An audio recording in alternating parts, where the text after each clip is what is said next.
تیاری شروع کی تو یہاں پھر رشتے دار بھی موجود تھے، تو ایک شخص نے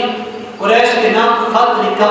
اور ایک مشرکہ عورت کو خط حوالے کر کے اس کے ساتھ معاوضہ طے کر کے اس کو روانہ کر دیا۔ تو حضور صلی اللہ علیہ وسلم کو اللہ کی طرف سے خبر دی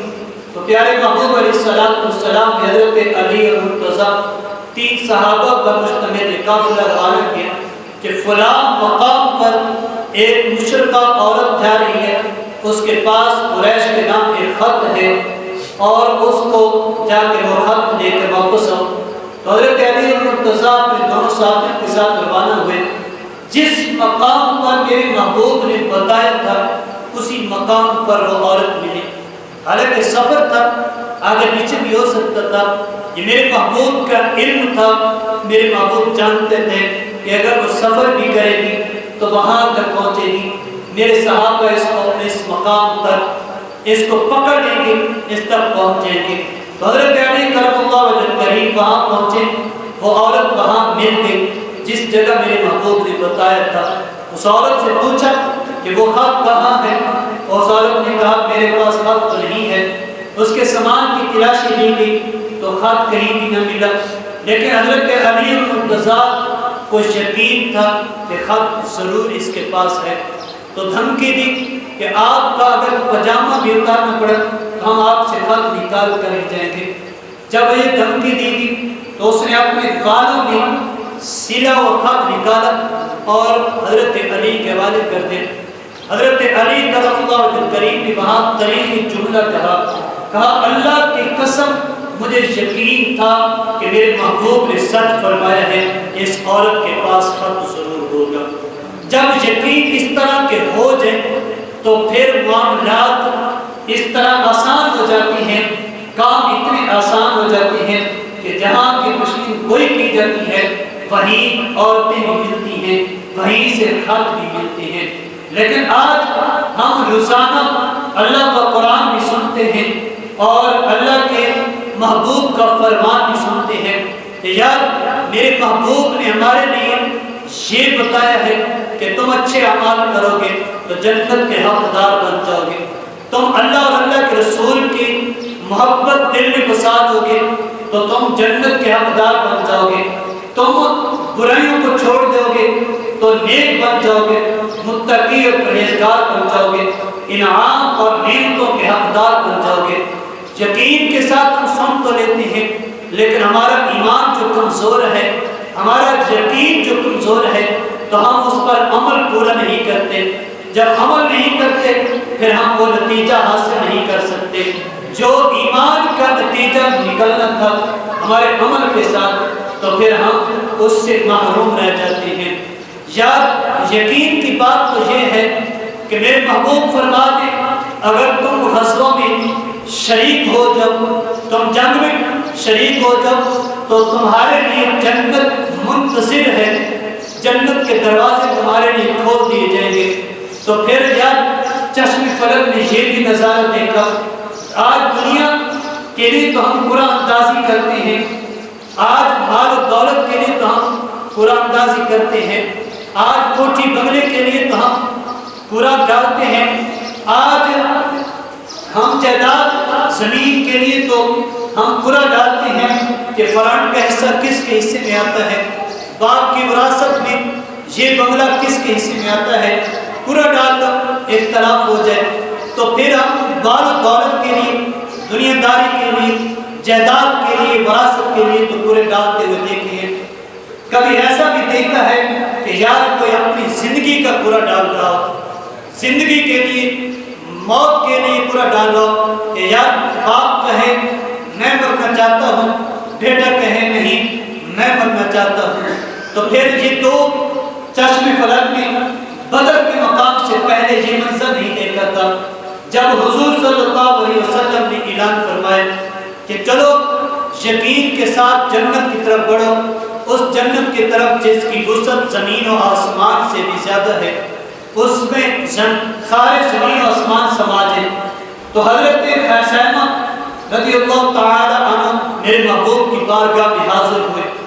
جب کفار اور مسلمان میدان بدر میں جمع ہوئے تو اس وقت یہ دونوں باپ بیٹا ہے، حضرت سعد بن خزیمہ اور حضرت خزیمہ بن حارث، یہ باپ بیٹا حاصل ہے، کہنے لگے یا رسول اللہ ہم بھی اس مارکہ میں داخل ہونا چاہتے ہیں، آنا چاہتے ہیں، شہید ہونا چاہتے ہیں۔ تو میرے محبوب نے فرمایا تمہارے سے ایک آ سکتا ہے، ایک اپنے گھر والوں کے پاس رہے۔ تو بیٹا کہنے لگا کہ میں جوان ہوں، میں آگے بڑھوں گا۔ تو باپ کہنے لگا نہیں، میں کون سا کمزور ہو چکا ہوں، میں میدان میں اتروں گا اور شہادت کا جام پیوں گا۔ میرے محبوب علیہ السلام نے جب باپ بیٹے کا یہ انوکھا منظر دیکھا، یہ انوکھا جذبہ دیکھا، تو میرے محبوب نے فرمایا تم آپس میں پورا ڈال دو کہ کون شہادت کے لیے تیار ہے، کون جنگ میں شریک ہوتا ہے۔ باپ بیٹے کے پورا ڈالا گیا تو بیٹے کے نام حضرت سعد بن خزیمہ کے نام نکلا۔ تو اس وقت حضرت سعد پھر اپنا یہ ایسا جذبہ لے کر میدان میں اترے کہ کفار کے ساتھ لڑتے لڑتے یہ شہید ہو گئے۔ یار کوئی ایسا بھی ہو سکتا ہے، ایسا کبھی ہم نے دیکھا ہے، یا آج کا دور میں ایسا منظر نظر آئے گا کہ باپ اور بیٹا دونوں اکٹھے ہوں، باپ کہے بھی میں شہادت کے لیے آگے بڑھتا ہوں، بیٹا کہے نہیں میں پہلے جاؤں گا۔ پھر باپ بیٹے کے درمیان برا ڈالا جائے تو پھر ایک اور جملہ بھی وہاں بیٹے کے نام جب برا ڈالا گیا تو باپ نے کہنے لگا میں تیرا باپ ہوں، آپ بیٹا ہیں، تو لہٰذا تو بیٹا ہونے کے ناطے مجھے ترجیح دے کہ مجھے جانے کی اجازت دے۔ تو بیٹے نے جو جملہ فرمایا وہ سنیں۔ بیٹے نے کہا ابا جان اگر بات دنیا داری کی ہوتی، اگر بات کسی اور معاملے کی ہوتی تو میں ضرور آپ کو ترجیح دیتا، اب بات جنت کی ہے تو اس میں میں خود پہلے اپنے آپ کو ترجیح دوں گا۔ تو جنت کا یہ شوق کس نے دلایا؟ یہ کیسے یقین ہوا کہ ہم قتل ہوں گے، ہم اپنی جان قربان کریں گے تو جنت میں جائیں گے؟ یہ میرے محبوب نے بتایا تو انہوں نے یقین کر لیا اور اپنا ایمان کو اس پر مضبوط کر لیا۔ تو یار باپ بیٹا آپس میں پورا ڈال رہے ہیں، کس کے لیے؟ میرے محبوب کی ناموس کے لیے، دین کی بلندی کے لیے، دین کی خاطر انہوں نے تو اپنی جانیں قربان کرنے کے لیے بھی یہ جذبے رکھے ہیں کہ باپ پہلے کہتا ہے، بیٹا کہتا ہے کہ میں جاؤں گا، میں جاؤں گا، لیکن میرے محبوب اس میں پورا ڈلاتے ہیں۔ فیصلہ نہیں ہو پاتا کہ کس کو ترجیح دی جائے، فیصلہ نہیں تو پورا ڈالا جاتا ہے۔ آج ہم جس مقام پہ کھڑے ہیں، آج جہاں ہم کھڑے ہیں، یہ جو دور گزرا جا رہا ہے، کیا ہمارا یقین اتنا پختہ ہے؟ کیا ہمارے اندر وہ جذبات ہیں؟ کیا ہمارے اندر وہ ایمان کی مضبوطی ہے کہ ہم آگے بڑھ کر مسلمانوں کی مدد کریں؟ ہم یہ جذبہ رکھتے ہیں کہ ہم مسلمانوں کے لیے کچھ کر کے جائیں؟ کیا ہمارا ایمان اتنا پختہ ہے کہ ہم ایسا کام کریں کہ جو اللہ اور اللہ کے رسول کی رضا بن جائے اور اللہ اور اللہ کے رسول کی غلامی میں آ جائے اور اپنے محبوب کو راضی کر لیں؟ لیکن ہمارا جذبہ کس چیز پر ہے؟ جذبہ ہے لیکن دنیا کے لیے ہے، جو ایک دھوکہ ہے۔ وَمَا الْحَيَاةُ الدُّنْيَا إِلَّا مَتَاعُ الْغُرُورِ، دنیا میں ایک دوسرے سے آگے بڑھنے کا جذبہ ہے، لیکن ہمارا جذبہ دین میں آگے بڑھنے کے لیے نہیں ہے۔ ہمارا جذبہ ہے عہدہ حاصل کرنے کے لیے، بڑی پوسٹ حاصل کرنے کے لیے، جذبہ ہے کہ میں اس سے بھی آگے بڑھوں، یہ کمپیوٹر بنا ہے تو میں ڈاکٹر بن کے دکھاؤں، یہ ڈاکٹر MBBS بنا ہے تو میں پروفیسر بن کے دکھاؤں، سرجن بن کے دکھاؤں۔ تو یہ جذبہ ہے کہ دنیا کے منزل طے کرنے کے لیے، لیکن وہ کر نہیں سکتا جب تک اللہ کو منظور نہ ہو۔ لیکن یہ تو کر سکتا ہے، یہ جو اختیار دیا ہے میرے مالک نے دین میں آگے بڑھنے کے لیے، ایک دوسرے سے دینی جذبات کو بلند کرنے کے لیے۔ یا کوئی کہے آج اس دور میں کوئی کہے میں یار آگے بڑھتا ہوں، اس نے ایک سپارہ تلاوت کی ہے میں 5 سپارے کروں گا، اس نے اپنے بچے کو ایک بچے کو حافظ قرآن بنایا ہے، میں اپنے 2 بچوں کو حافظ قرآن بناؤں گا، یا میں اپنے بچے کو حافظ نہیں بلکہ عالم دین بناؤں گا۔ کیا ہمارے اندر یہ جذبہ ہے؟ میرے ایمان میں اتنی پختگی ہے، کیا اتنی مضبوطی ہے کہ یار میں اس طرف آگے بڑھوں گا جس جس طرح میرے محبوب نے آگے بڑھنے کا حکم دیا ہے، جس طرح میرے محبوب نے حکم دیا ہے۔ حضرت انس بن مالک رضی اللہ تعالی عنہ فرماتے ہیں کہ میں حضور صلی اللہ علیہ وسلم کے ساتھ تھا، میرے آقا صلی اللہ علیہ وسلم میدان بدر میں جب صحابہ کو حکم دیا کہ آگے بڑھو اس جنت کی طرف جس کی وسعت میں زمین و آسمان سما جائے، ایک انصاری صحابی کھڑے تھے،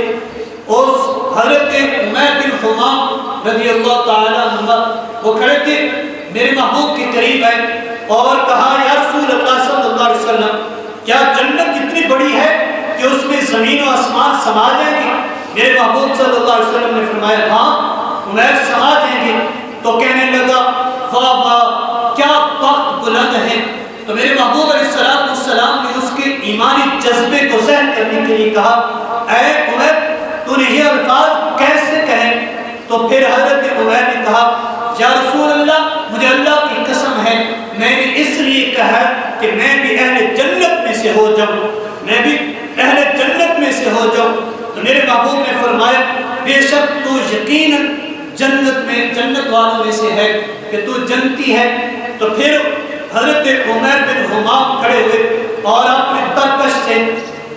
وہ ہوتا ہے جس میں تیر رکھے جاتی ہیں، اس میں کھجور تھی، وہ کھجور کے چند دانے نکالے اور کھانے لگا اور پھر روک کر کہا کہ اللہ کی قسم میری زندگی تو اتنی لمبی نہیں ہے کہ میں یہاں کھجوریں کھاتا رہوں اور وہ وقت نکل جائے جو اللہ اور رسول کی طرف سے ملا ہے اور میں جنت سے محروم رہ جاؤں۔ وہ کھجوریں پھینکی اور پھینک کر میدان میں نکل پڑے اور کفار سے لڑنا شروع کر دیا۔ پھر منظر یہ دکھایا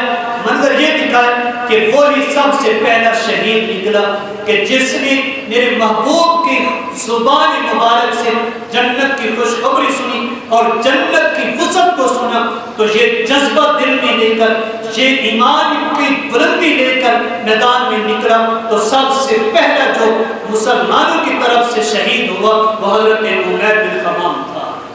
یہ میدان بدر کا پہلا شہید ٹھہرا۔ تو یہ جذبات جب تھے تو اس وقت مسلمان عزت کے ساتھ یار یہ پہلا دور تو نہیں تھا، اس سے پہلے مکے کا دور بھی تو گزرا تھا، وہاں میرے محبوب نے کتنی تکلیفیں اٹھائی، آقا دو عالم صلی اللہ علیہ وسلم کے ساتھ بیکار کیا گیا، 3 سال تک ایسا وقت بھی آیا شیخ ابی طالب بھی میرے محبوب اور ان کے رفقا نے درختوں کے پتوں کو چبا کر بھی گزارا کیا تھا۔ کیا میرے محبوب نے کو وہ تکلیفیں نہیں دی گئی جو مکہ میں ہمیں سنائی جاتی ہیں، حدیثوں میں ہم پڑھتے ہیں اور سیرت کی کتابوں میں ہم پڑھتے ہیں کہ میرے محبوب کے راستے میں تو کانٹے بھی بچھائے گئے، میرے محبوب کے گلے میں چادر ڈال کر تو بھی دیا گیا، میرے محبوب کو طیف میں پتھر بھی مارے گئے، خون بھی بہایا گیا، لیکن میرے محبوب کیا وہ کمزور ہو گئے تھے؟ کیا صحابہ کمزور ہو گئے تھے؟ صحابہ حضرت ابو بکر کا جذبہ تو یہ تھا کہ ابو بکر صدیق رضی اللہ تعالیٰ عنہ کو کفار دین کی تبلیغ کی وجہ سے مارتی ہیں، حتیٰ کہ ابو بکر بے ہوش ہو جاتی ہے اور جب گھر لے جایا جاتا ہے تو ابو بکر رات بھر ہوش نہیں آتے، جب پچھلے پہر ہوش آتا ہے تو ابو بکر صدیق کے پہلے الفاظ تھے بتاؤ میرے محبوب کیسے ہیں۔ یہ جذبہ تو مار پیٹ نے ان کے جذبوں کو کمزور کیا، ٹھنڈا کر دیا تھا یا ان کے ایمان کو کمزور کر دیا، بلکہ ان کے ایمان وہ جتنی مار کھاتے تھے ایمان اتنا ہی بلند ہوتا جاتا تھا، وہ جتنی مشقتیں اٹھاتے تھے ایمان اتنا مضبوط ہوتا تھا، وہ جتنے بھی زخم کھاتے تھے وہ ایمان میں پختہ ہوتے جاتے تھے۔ لیکن آج ہمیں معمولی سا زخم آ جائے تو ہمارا ایمان کمزور ہو جاتا ہے، ہماری ضروری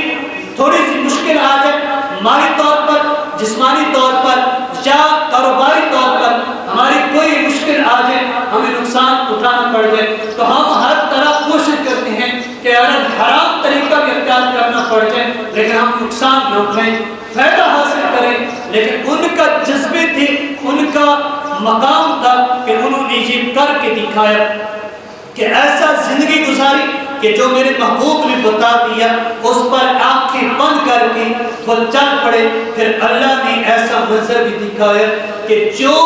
اتنے کمزور سمجھے جاتے تھے، یعنی کہ دشمنان اسلام ان کو اتنا کمزور سمجھتے کرتے تھے کہ یہ جماعت ہمارا کیا کر دے گی، لیکن چشم فلک نے وہ منظر دیکھا کہ سپر پاور کے ساتھ یہ صحابہ جو نہتے صحابہ تھے، جو کمزور سمجھے جاتے تھے مالی طور پر بھی، فوجی طور پر بھی، جن کی طاقت ان کے مقابلے میں نہیں ہوتی تھی، یا ایک گنا بڑی ہوتی ہے پھر بھی یار کوئی اندازہ لگایا جا سکتا ہے، 2% بڑی ہوتی ہے پھر بھی لگایا جا سکتا ہے، یار یہاں تو 313 تھے، وہ ہزاروں کا مقابلہ کرتے تھے، 313 کو تقسیم تو کریں۔ علماء کہتے ہیں کہ یہ اصل میں صحابہ 308 تھے، یہ جو 5 صحابہ اضافی ہیں یہ مدینہ میں رہ رہے تھے، لیکن جن کو میرے محبوب نے بدر صحابہ میں شریک فرما دیا تھا، وہ 308 کو ذرا تقسیم تو کریں کہ ایک شخص کے حصے میں کتنے آدمی، 3-4 آدمی آتے ہیں، تو ان کے مقابلے 1-4 کا مقابلہ کر سکتا ہے، 3 کا مقابلہ کر سکتا ہے۔ اگر ایمان پختہ ہو تو پھر یہ مقابلے کرنے کے لیے کھڑے ہو جاتے ہیں اور فتح بھی حاصل کرتے ہیں۔ یہ کیا تھا؟ ایمان جو پختہ تھا، تو پھر انہوں نے مقابلے کے لیے ایک دوسرے کے ساتھ قرآندازی بھی کی، باپ بیٹا بھی ایک دوسرے کے سامنے آئے کہ ہم مقابلہ کریں گے۔ یار جس کو پتا ہو کہ یہاں میں نے مار کھانی ہے، میں اس کا مقابلہ نہیں کر سکتا، میں کمزور ہوں، لیکن پھر بھی وہ اللہ ان سے لڑ پڑے، تو ہم کیا کہتے ہیں؟ یار اس کے پاس عقل نہیں ہے، یار اس کے پاس اللہ عقل ہوتی تھی یہ کیوں آنا یہ جھگڑا مل لیتا۔ لیکن صحابہ کرام کو میرے محبوب نے جو بتا دیا کہ 4 ہوں یا 3 ہوں مقابلے میں، چاہے 1000 ہوں یا 5000 ہوں، تمہیں اللہ فتح نصیب فرما دے گا۔ تو صحابہ کرام تو اس میں اتر پڑتے ہیں۔ یہ رمضان المبارک کا مہینہ تھا جب جنگ بدر ہوئی تھی، یہ رمضان المبارک کا مہینہ تھا جب اللہ نے میرے محبوب کو فتح سے سرفراز فرمایا، فتح عطا فرمائی۔ لیکن اس کے باوجود اگر ہم اپنی طرف دیکھیں تو ہم کہاں کھڑے ہیں؟ ہمارا عقیدہ، ہمارا ایمان کتنا کمزور ہو چکا ہے۔ ہمارے عمل سے بھی ہمیں پتہ چلتا ہے کہ یار ہماری یہ قوم کبھی پختہ کام نہیں کر سکتی۔ اگر ایسا کرنا ہوتا تو وہ مسلمان یہ تھے، وہ مسلمان تو یہ تھے کہ انہوں نے اپنی دشمنیاں بھلا کر مسلمانوں کی حفاظت کی، تو دریا کے کنارے ایک بکری کے بچے کو بھی بھوکا نہیں مرنے دیا۔ لیکن آج کا مسلمان ہمارے آنکھوں دیکھ کے منظر بھی ہو پھر بھی آنکھیں نیچ لیتا ہے، پھر بھی آنکھیں بند کر کے بیٹھ جاتا ہے۔ آج یہ چند دن کی بات ہے، 2-3 دن کی بات ہے، منگل اور بدھ کے درمیانی رات بیت المقدس میں کیا حالات ہوئے آپ نے سنے ہوں گے کہ بیت المقدس میں اسرائیلیوں نے مسلمانوں پر کیا ظلم ڈھایا تھا، کیسا بیت المقدس کی بے حرمتی کی۔ ہم نے وہ تصویروں میں دیکھا کہ قرآن ایسے پڑے ہیں جیسے کہ کوئی بے اجڑا گھر جو ہے اس میں بھی کوئی چیزیں نہ پڑی ہوں۔ قرآن کی ایسی بے حرمتی کی گئی، 350 بندوں کو انہوں نے قید کر لیا ہے۔ لیکن آج کہاں جذبہ؟ ایک وقت ایسا تھا کہ یہ قریب کے زمانے کی بات ہے، یہ عراق کے عروج کے دور کی بات ہے، صدر صدام تھا، جس میں جذبے ہوتے ہیں وہ مسلمان ایسے ہوتے ہیں کہ اس کے سامنے ایک ریکارڈنگ چلے گی ایک عورت کی، وہ عربی میں گفتگو کر رہی ہے اور پکار رہی ہے کہ ہے کوئی آج بیت المقدس کے مسلمانوں کی حفاظت کرنے والا۔ ایک عورت کی جب یہ جذباتی آواز سنی تو صدر صدام، یہ شام کا وقت تھا، رات کا انتظار نہیں کیا، رات جتنی وہ طاقت رکھتا تھا اسی وقت اس نے حملہ شروع کر دیا تھا، اسی وقت اس نے بیت المقدس کے بدلے میں آدھے اسرائیل پر حملہ کر دیا تھا، اور اس طرح بمباری کی تھی کہ وہاں آگ کے شعلوں کے سوا اور کچھ نظر نہیں آتا تھا۔ جذبات تھا، ایمان مضبوط تھا، یقین پختہ تھا کہ میں مسلمانوں کی مدد کے لیے نکل رہا ہوں۔ آگے یہ نہیں دیکھا کہ وہ ان کے پاس طاقت کتنی ہے، ان کے پاس ہتھیار کتنے ہیں، فوج کتنی ہے، اس نے نہیں دیکھا۔ فوراً ہی حکم دیا کہ فوج کو جلدی چڑھائی کرو اور اس کا بدلہ ضرور لینا ہے کہ جو میرے مسلمانوں کے ساتھ ہوا تھا۔ وہ رو بھی رہا تھا، وہ ویڈیو بھی آج موبائلوں میں نظر آتی ہے کہ وہاں صدام اپنی کرسی پہ، اپنے تخت پہ بیٹھ کر آنکھوں سے آنسو بھی صاف کرتا ہے اور حکم بھی چلا رہا ہے کہ پھر نہیں کرنی، اپنے جرنیلوں کو بھی پکار کر کہہ رہے۔ لیکن آج کہاں گئے وہ مسلمان؟ آج 3 دن ہو گئے میں نے تو کسی ہمارے پاکستان کے قرآن کو بیان دیتے ہوئے بھی نہیں سنا کہ کسی نے ان کا